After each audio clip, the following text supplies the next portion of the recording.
સુરતથી સમાચાર social media ઉપર વિવાદિત પોસ્ટ કરનાર સામે કાર્યવાહી કરવામાં આવી। સુરત પોલીસે દીપેનસિંહ નામના યુવકની ધરપકડ કરી।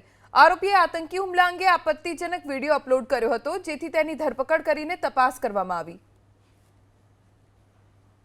10 તારીખે રાત્રે જાગો ઇન્ડિયા ચેનલમાં ભારત દેશના સાર્વભૌમત્વ અને એકતા અને સુરક્ષાને જોખમમાં મૂકતી ખોટી પોસ્ટ દીપેનસિંહ પરમારે મૂકેલી હતી, જેમાં એણે ટાઇટલ આપ્યું હતું કે પહેલગામ હુમલો પૂર્વ નિયોજિત અને ભારતમાં જ રહે છે આ આતંકવાદના ગુરુઓ।